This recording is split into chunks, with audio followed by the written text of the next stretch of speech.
இஸ்ரவேலை ஆளப் போகிறவர் உன்னிடத்திலிருந்து புறப்பட்டு என்னிடத்தில் வருவார்.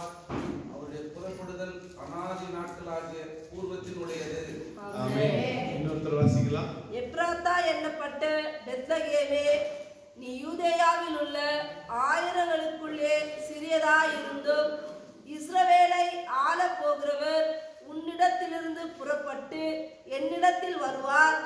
அவருடைய புறப்படுதல் அநாதி நாட்களாகிய பூர்வத்தினுடையது. ஆமென். எல்லாம் சேர்ந்து ஒரு முறை வாசிக்கலாமா?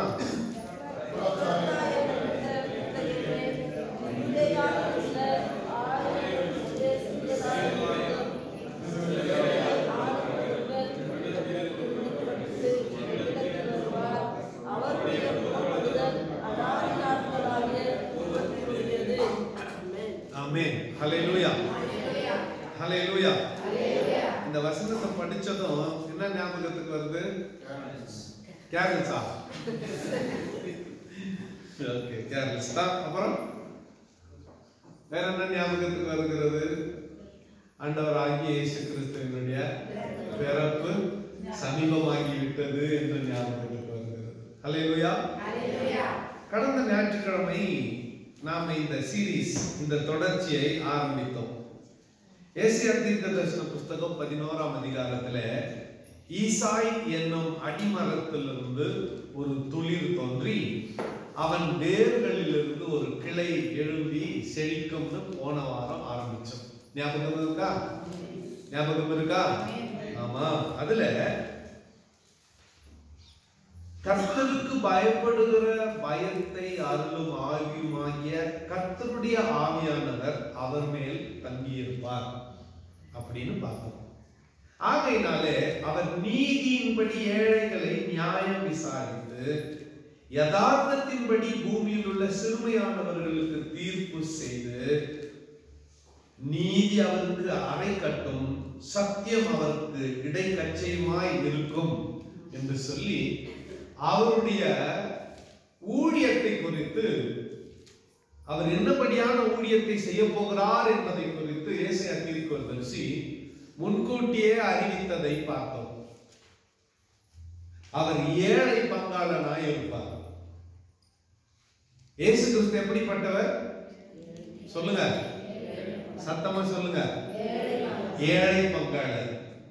ஏழைகளுக்கு நீதி நியாயம் செய்கிற தேவனாய் இருக்கிறார்.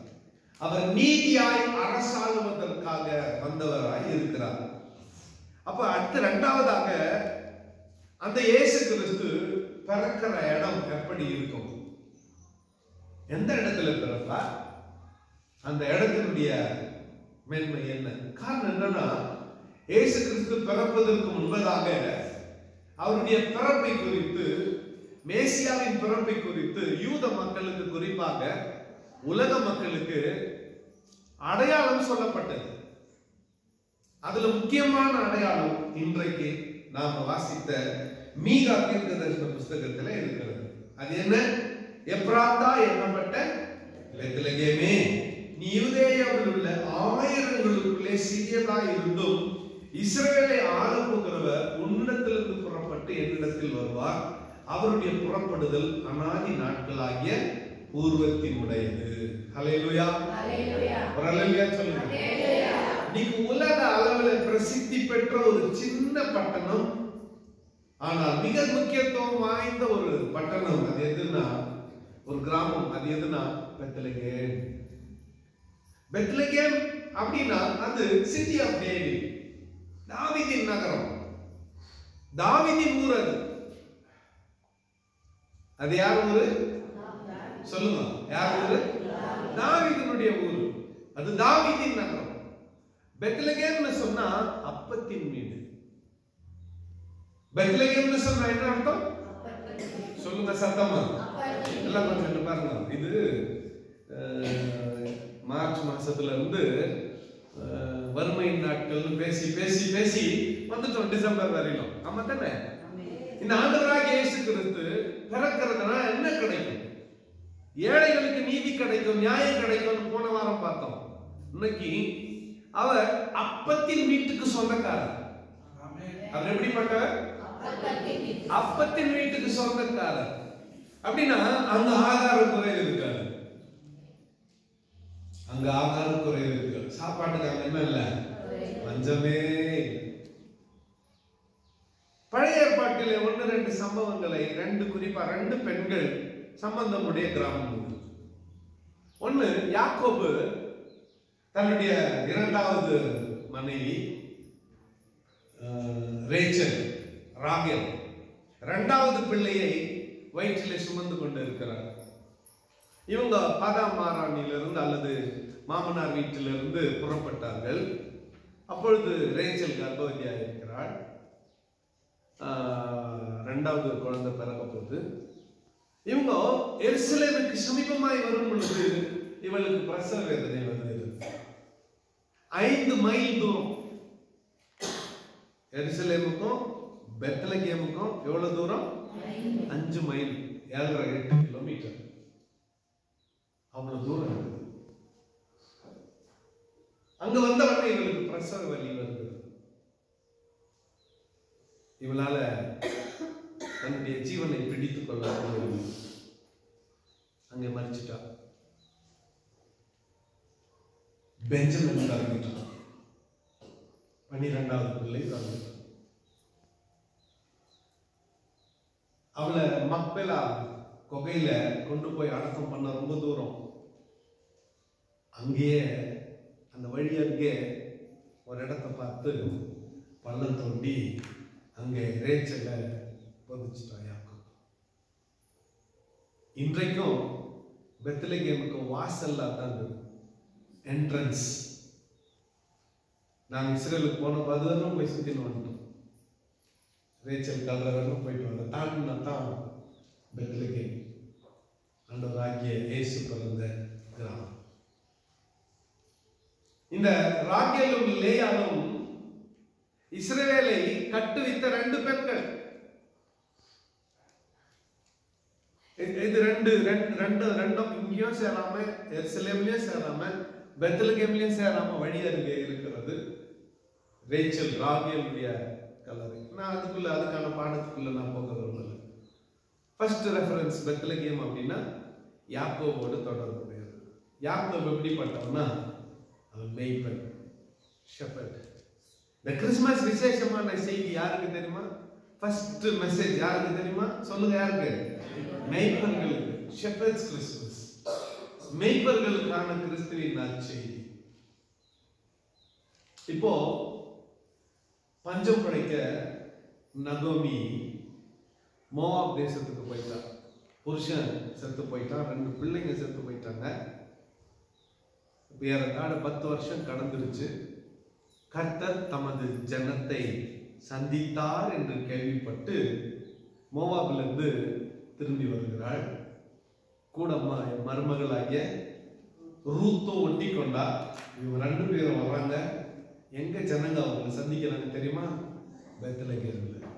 எங்க? எல்லாம் கேட்டே சொல்லுங்க. எங்க? பெத்லகேம்ல. பெத்லகேம் என்ன தெரியுமா? அப்பத்தின் வீடு. அங்க என்ன இருக்கு தெரியுமா? போவாசி நிலம் இருக்கிறது. போவாசி நிலம் இருக்கிறது. ஈசாய் என்னும் அடிமரம் இந்த போவாசில தான் உருவாகிறது.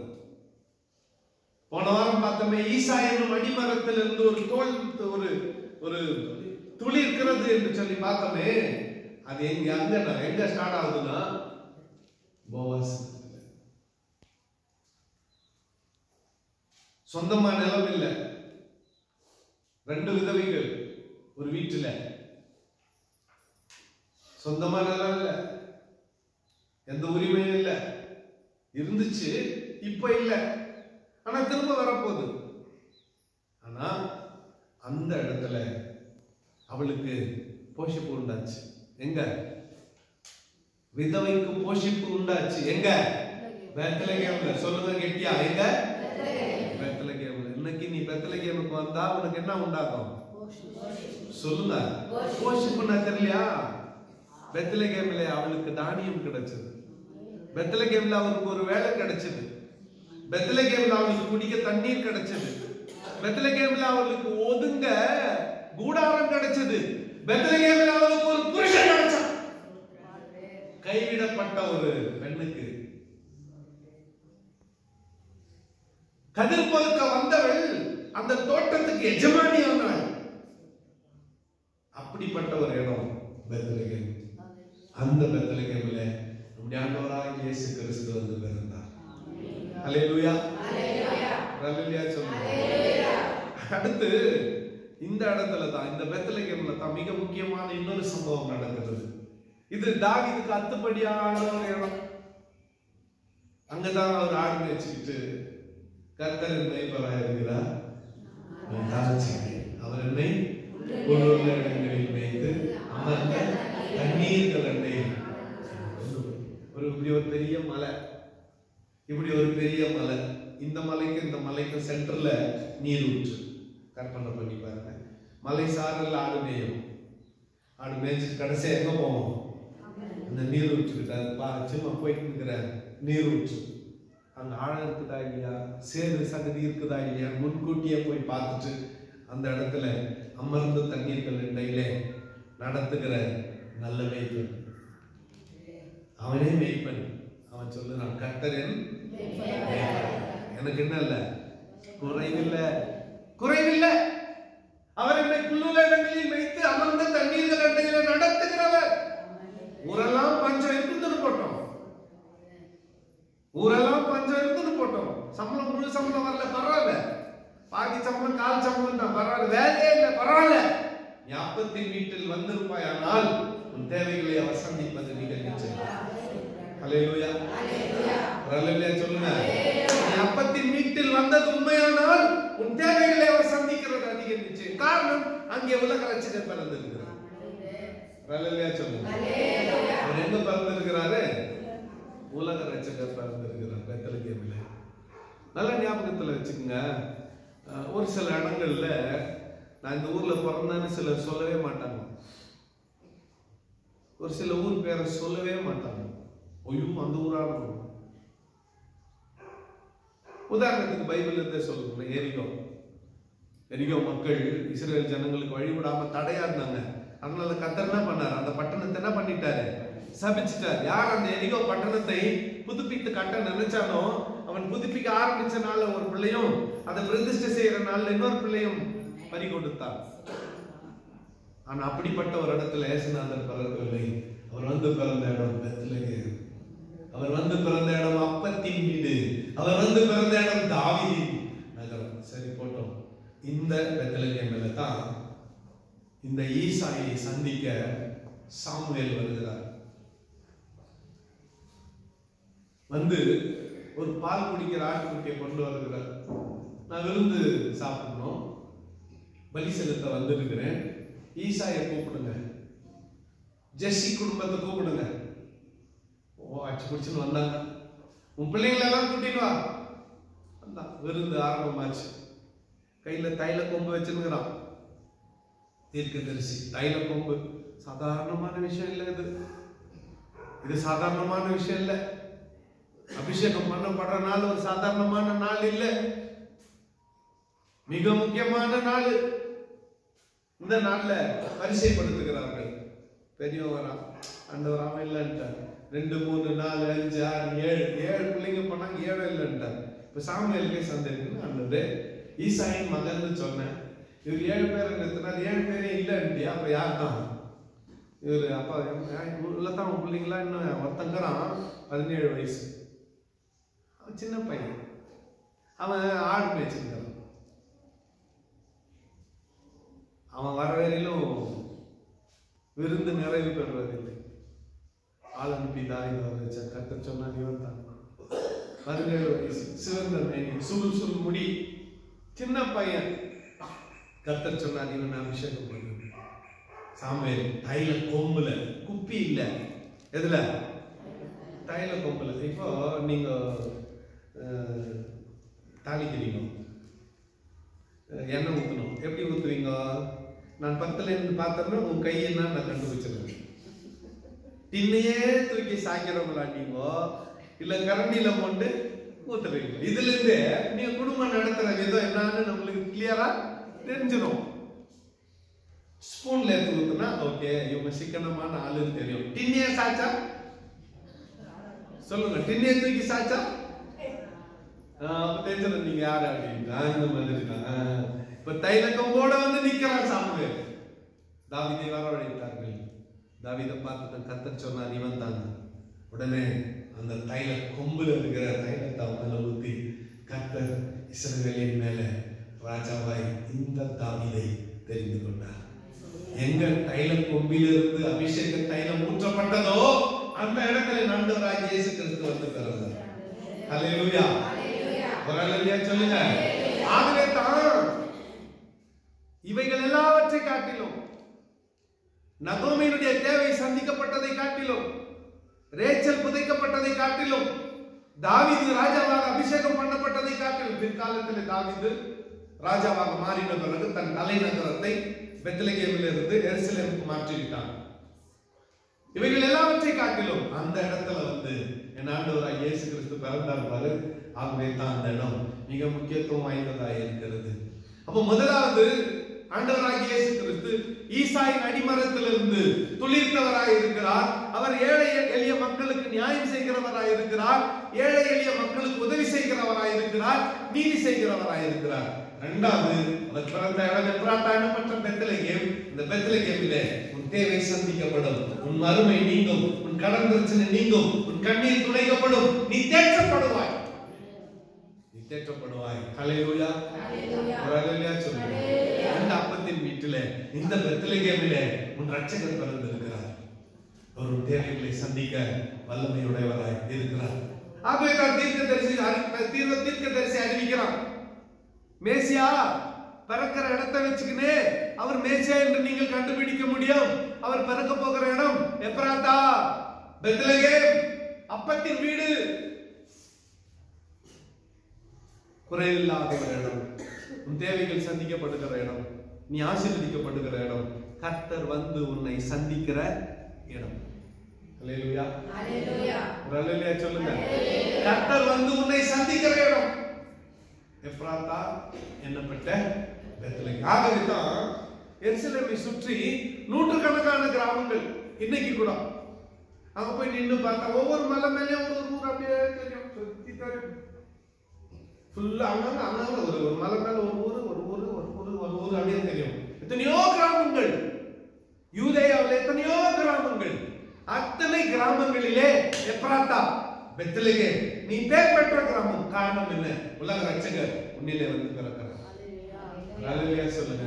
இந்த எப்ராத்தாவிலே இந்த கர்த்தர் பிறந்த இடத்துல உனக்கு போஷிப்பு இருக்கிறது.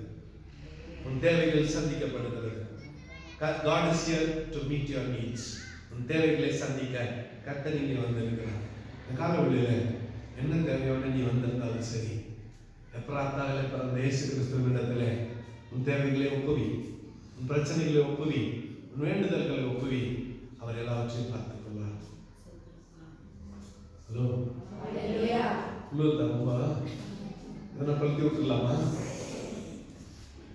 உங்களை சந்தோஷமா வச்சுக்க எவ்வளோ ட்ரை பண்ண முடியும். அன்புடைய பிள்ளைகளே, பெத்லகேமிலே அப்பத்தின் வீட்டிலே உன் அப்பா வீட்டில் யாரும் தடை பண்ண முடியாதுங்க. தூரம் போனது யாரும் சொல்ல முடியாது. ஏன்னா யாருடைய வீடு? உனக்கு எல்லா உரிமைகளும் இங்கே இருக்கு. இங்க வந்து உன் தேவைகள் என்னன்னு கேளு.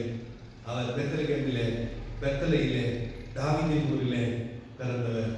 உன் தேவைகளை சந்திப்பார்.